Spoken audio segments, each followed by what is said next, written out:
Well, a bit of a weather report. We said that there was going to be a second storm coming in into the Southland, and it did. 12:45 at night, West Coast time. We were John C. Roseman, California. It's the 4th of February, 2024. And yeah, it's wet as hell outside.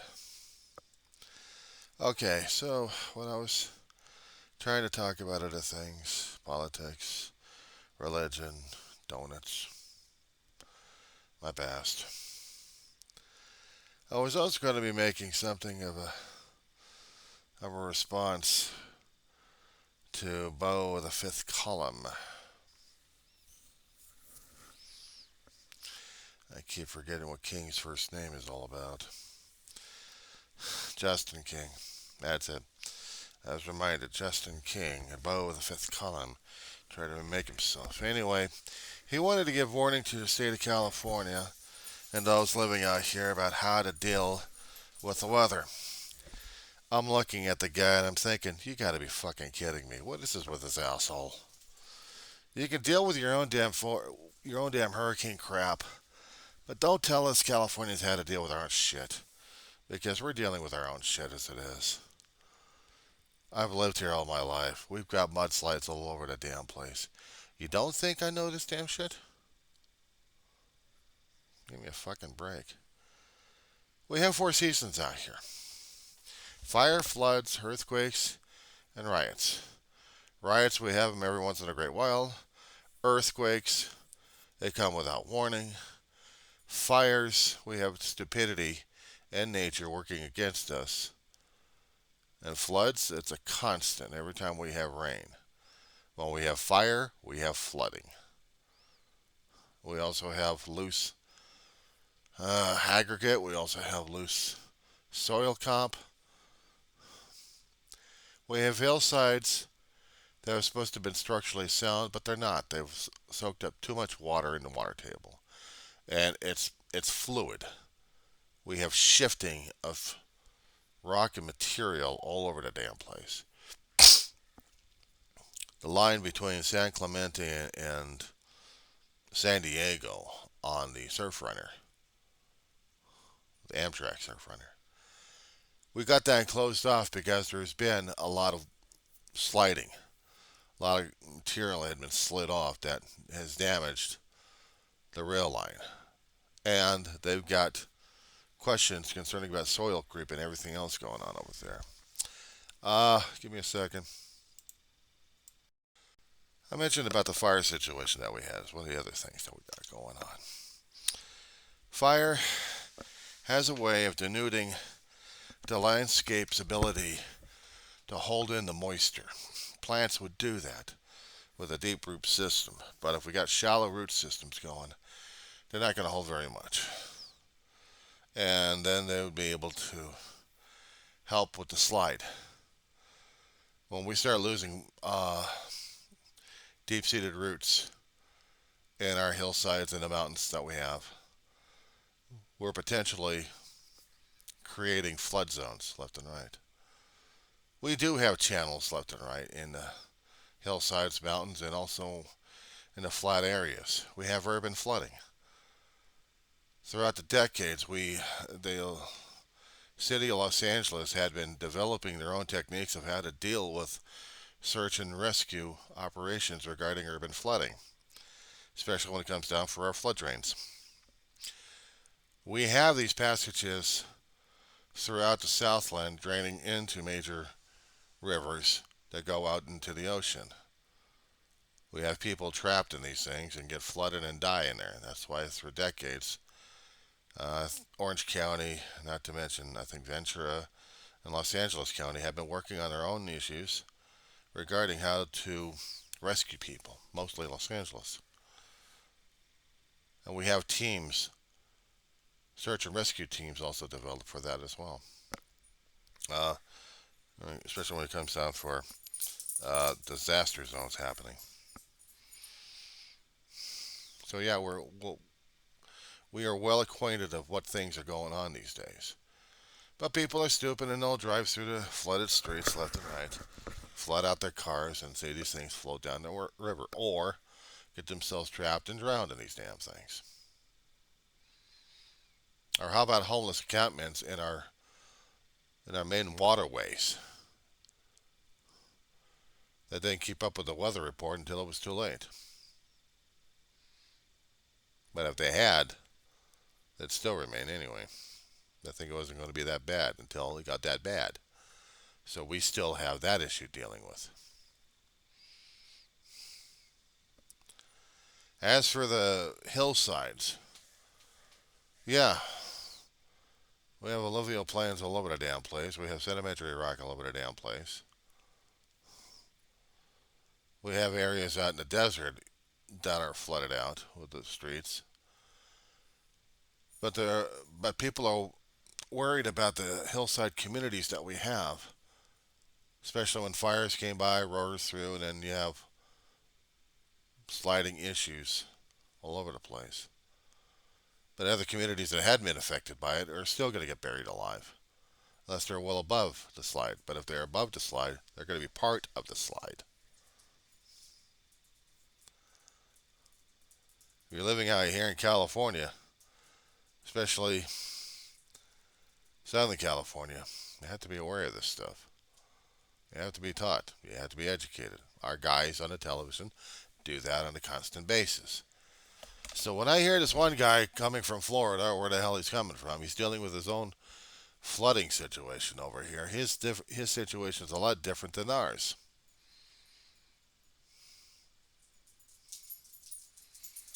So I have to call him out on this one. I mean, I thank you for the information, but unless you lived out here, unless you've been visiting out here, and you've been educated what California and the rest of the state's all about, not to mention Portland and Washington, the state of, regarding flooding situations, I don't think it's going to help much. Except you live out here in California, you have to learn it on the go. Their news guys are telling you what to do and what not to do. Not to mention referring you to different areas and different departments and organizations that are supposed to be helping you to figure this shit out. The thing of it is, you have to have a go bag. I'll pick yourself an empty sack if you have to. Call it a go bag. If you're commuting in a vehicle, use your vehicle. Make sure that the fluids are all checked. Make sure the tires are checked out.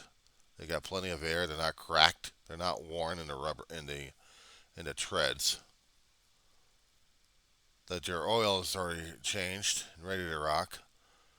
That you've already got fluid in the battery. Some batteries actually took fluid and other batteries didn't. Coolant. And then, after you make sure that your car is mechanically checked out, keep that damn thing in good running, because you'll be needing it out here. Especially if you're one of those few who are going to be transporting people across the area, if necessary. If it happens, anyway. And you have to keep supplies in the truck, or actually in the vehicle that you got. 2 or 3 days worth of emergency supplies of food, water, blanket, first aid kit, flares, emergency radio just in case. Even a hand cranker will work. Flashlights, batteries, light sticks will work. Keep the cell phone batteries charged like crazy. Bring extra batteries if you can. Charging things. You have to make sure these damn things are working. And you're actually able to keep a good charge on these things. You plug them into the wall or you plug them into a computer, but wherever you do, you figure out where you get to plug these things into to get the power going. They'll last about an hour or two, depending on how depleted the cell is. We have to depend upon these damn things now.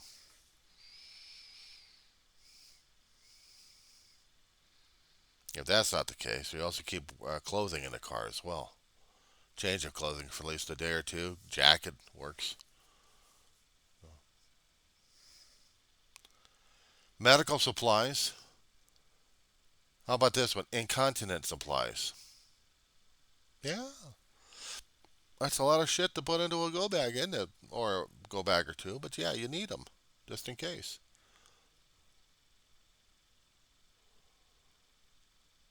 home,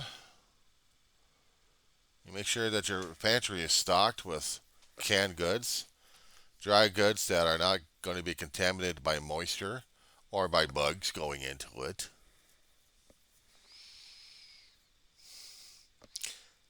Suggestion that you keep some disposable stuff with you, not to mention a lot of garbage bags for it. Cups, plates, utensils. If you're going to be really roughing it, you go for camping gears. But use your own cooking stuff. If you got electricity and you're totally dependent upon electricity, like I am, it sucks. I still have to get more of the gallon bottles of milk, wash and rinse those damn things out, use them as emergency water when I need them. I kid you not. I got a freezer unit that's about to tear itself apart, and I keep contacting management. I need this damn thing working. I'm about to lose integrity inside the main unit, and the top portion is turning into a winter wonderland. I've got bags of ice and blue ice being used, trying to keep some perishables that I need to keep going.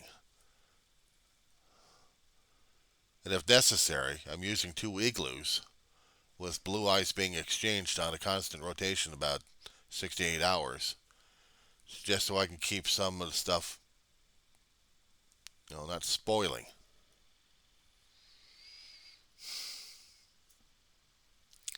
And I have to keep my food separated from the damn bugs. Plastic containers work. You know what I've also found out, and they may be breakables, but I don't care. Even if I happen to get those, the processed food into plastic or glass containers, I wash them out thoroughly and reuse them. I store stuff in them. Hell, I store snack food in them. Chips, crackers, peanuts, raisins if necessary. Have a jar of peanut butter. Rice cakes if they don't spoil. You have to keep recycling those things. Cereal's okay, so is Pop-Tarts. Nutri-Grain bars if necessary. Flat of juice if you had it, or powder of it. 2 or 3 containers. One could be your orange juice, and the other one could be Gatorade. Mix them up together, and guess what you got? That's what I've been drinking all the damn time. I have a filtration unit in my refrigerator. It's a Brita. I have to keep popping in filters every so often just to get the water replenished because there's a lot of mineral activity in my own water out here. The wells are not exactly the safest damn thing to use, but that's why the filters are still there to be used for that purpose. Have to have garbage bags with me just in case. Ziploc bags ready to be used. And I'll tell you one thing, when you get deliveries, I don't know what the hell you're going to be doing with all those damn bags. I mean, if you don't have any storage for them, give them away or toss them. But sometimes those bags will come in handy for other things.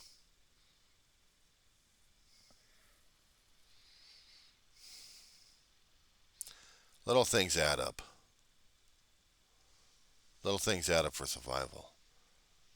Ready-made food ready to go just in case. If you still had gas or water, actually gas or electricity going on, and other places are losing it, feel grateful that you've got something to work with. I don't know how extreme hot water out of the tap will cook ramen noodles, but I'm willing to try that out if I had to. Carry crackers with me. I could put peanut butter and other stuff on it and eat them that way. Rice cakes with peanut butter. I like the apple cinnamon. They're tasty. Don't forget your dog. Don't forget your dog. Make sure that you got dry food ready to go. And also some of that stored water that you have, the dog can also drink it sometimes. But preferable if you actually have the filtered water for them. So you have to consider about that one, don't you? Pet carrier would help. for smaller animals. I got one. She's not used to it yet. I haven't got her into it, but it's just in case. But I know she's going to hate it. Now, here's the other thing. I said something about the food, water, medical supplies are needed, first aid kits. It's handy if you actually had been considering going over to a local Red Cross, going through a class of CPR and first aid training, because it comes in handy down the road. Trust me on that one. You need it. You also need to have a good, healthy first aid kit or two. Kit, not the screwed up word I just used on that one. That's not it. My bad. Replacement of bandages. Make sure that they're fresh still. Tape's also needed. Medications have to be updated, constantly recycled and replenished. That includes over-the-counter medication that you're using these days. Pain meds, allergy, antacid, stuff like Pepto-Bismol still needs to be recycled. Sanitation. You have to make sure maybe you've got a roll or two just in case. Roll of toilet paper ready to go. Again, the plastic bags will be needed just in case. If the plumbing gets screwed up somehow, even during an earthquake situation. This is a natural disaster plan. I mean, we get earthquakes out here, I said before. Sneaky bastards. When it comes down for flooding, you're not going to worry about that. You're not going to worry about those plastic bags except for storing your clothing in it. And then there's also the paperwork. Most important. You get your paperwork and you put them into secured storage containers or bags and have them sealed and locked up. Have them ready to be put into a go bag and ready to be grabbed and hauled ass out of here. Have a plan where you need to go to.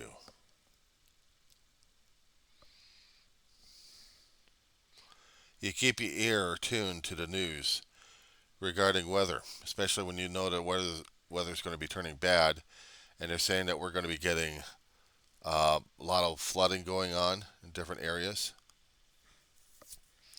Street flooding, canyon flooding, snow situations happening where you must have your first aid kits, actually your supply kits, your survival stuff ready to go in the event that you're going to be pushed out of your house one way or another. Sandbags are definitely needed.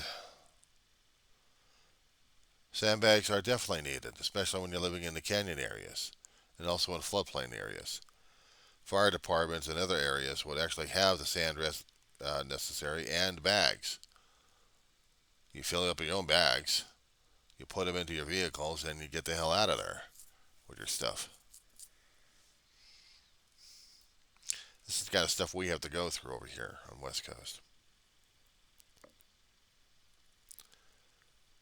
And it's necessary. Also, if we're going to be remembering other stuff, a contact list. Now, everyone puts them in the damn phones. Just make sure those phones are waterproofed. Put them in a small Ziploc. Keep them in there. Don't take them out until you absolutely need the damn things.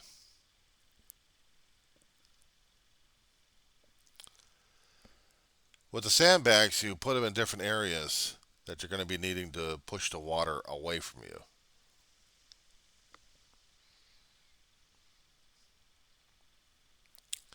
On one of the news channels of Spectrum that I get out here, they're talking about preparing for things. We're listening to city and county officials warning us and telling us how to prepare. And we have to keep listening to this. There is online material Uh, that'll get you educated more on what to do. There are, hang on, I'm going to show this to you. I got myself a newsletter. I'm on a mailing list here. This one's based out of Van Nuys, California. Survival Products. It's SOS Survival Products.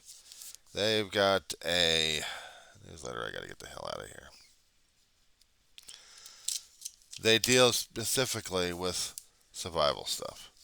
Even surplus stores will help out a bit. I mean, blankets work. Old GI blankets or reconstituted blankets. Those damn things work. There we go. There we go. But this is the newsletter I got. And this is the crap that I got, at least part of them anyway. Neat, huh? First aid kits.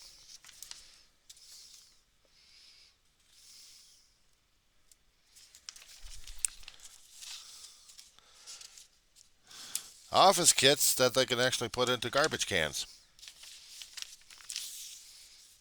Well, food, bought emergency water. Yeah, they got packets of emergency waters. Got shelf life of years on those damn things. Not to mention the emergency food that they actually have. Dehydrated, warmed up, one way or another, chemical or other things. But this is, yeah, just go on the website. I mean, it's called SOS Survival Products, or just sosproducts.com. I'll give you more information on that one. I keep it because I don't know what the hell's going on afterwards. If I can afford the crap, fine. But if I can find stuff that I can use that's similar to it, I'm not going to argue with it. Neither are they. They're there to make a profit off of the damn emergencies. But you're doing it for survival purposes. So, this being said, now, as I said before concerning about geology. Did I say something about geology? Oh, yeah. Not too many Californians understand about geology, but they understand about floods.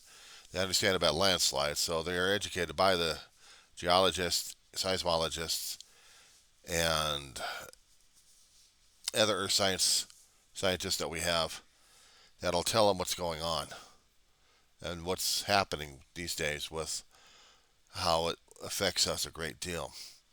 When we get earthquakes, we get seismologists online. They're talking to us about the earthquake, shake, magnitude, momentum. Oof. How deep it was, how shallow it was, what the length of the shaking was.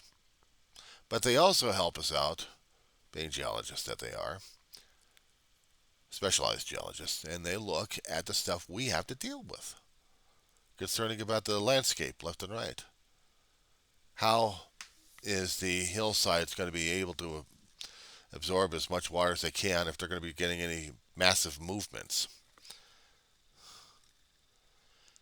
Now, the city of Los Angeles, as I understand, and probably parts of county Los Angeles, but mostly the city of Los Angeles, have been trying to do water reclamation at this point over here. Trying to reclaim as much of the used water or rainwater coming down, filter the damn stuff so they can use it. Store it somehow, because if we happen to get into a drought situation, we're going to need it for stuff.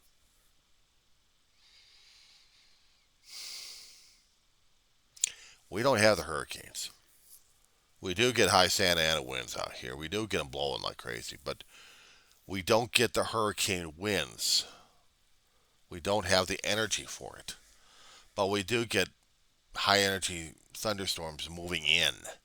We get the lightning and thunder shows left and right. But we also get the flooding sometimes when they're poor. And when they're intense, they are intensive. And we get the flooding afterwards. So, Mr. Justine King, the beau of the fifth column, welcome to my world. Welcome to my state of California. Not every Californian, I should say, will have emergency kits packed up.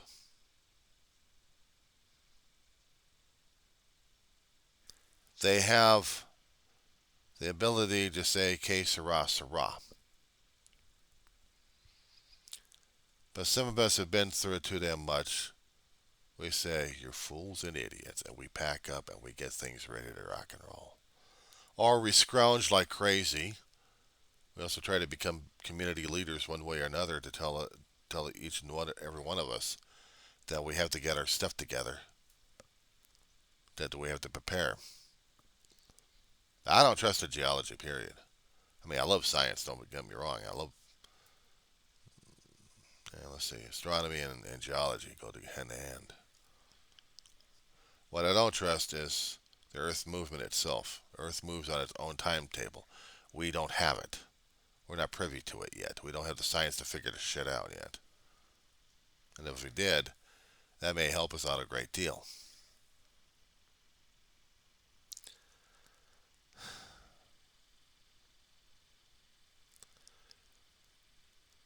Right now, my body is still giving me indications of going back to bed at this point. I know Artist in Recovery, Mr. Darrell, is going to be out there. He's going to be toting on some of his stuff that he's already seen, and it's going to be showing me something that I'm going to go nuts on. What else is new? Alright, Mr. Justin King, aka Bo of the Fifth Column. We're past hurricane season, but you guys are still going to get nailed by big storms left and right. And because you guys are a flatland area, you're going to get nailed left and right, and you know it. We also have our flatland areas in different sections, and that's why we're trying to get more prepared for it. But I'll tell you one thing, insurance companies hate our guts royally, both coasts. We cost them too much because disasters are getting more and more expensive these days. No matter how much we can try preparing for the damn thing, we're all screwed. Deal with that one there.